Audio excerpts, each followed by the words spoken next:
sëriñ bi dañu sëkk tey ak ëllëg kon nag nañ ko fas yéene liggéey uqa albukaau ala saadatin amwaati tabki al-araati alayhim kas-samaawaati uqa albukaau ala saadatin amwaati tabki al-araati alayhim kas-samaawaati.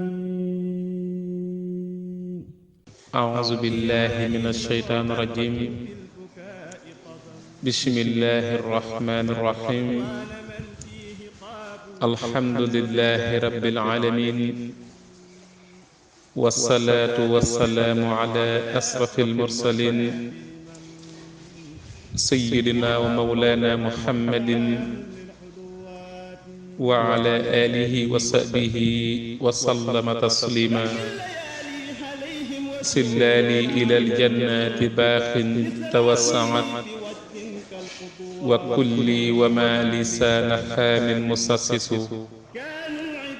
mbokk yi seen yóbbalu bis bi ak seen mbokkum taalibe Cheikh Ndiaye Gana soxna Fatija radiyallahu taala anha nee na Sëriñ Tuuba qaadala wallaahu maxtaaraloo nee na ko lixlaas gàtt na waaye mbiram gàttul su ngeen demee ci guddeeg ajuma ginnaaw bu ngeen jullee gee ba noppi def leen faatiha ba mu yegg ngeen julli ci yonante bi sallallahu taala alayhi bi alihi wa sahbihi wa sallama jàng ñeen fukki lixlaas julliwaat ci yonante bi sallallahu taala alayhi bi alihi wa sahbihi wa sallama wal baraka daa di wax ne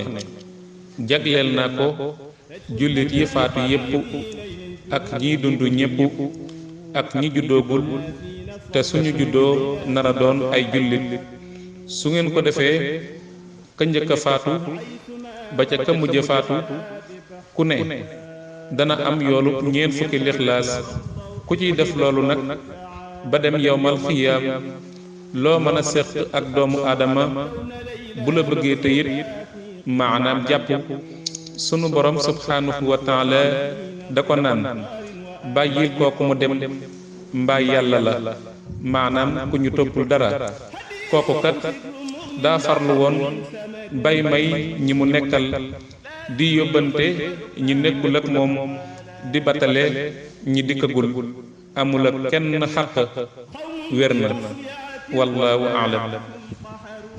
على الصحابة والسادات كلهم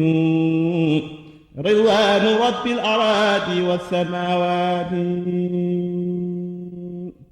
على الصحابة والسادات كلهم رضوان رب الأراضي والسماوات. sëriñ bi dañu sëkk tey ak ëllëg kon nag nañ ko fas yéene liggéey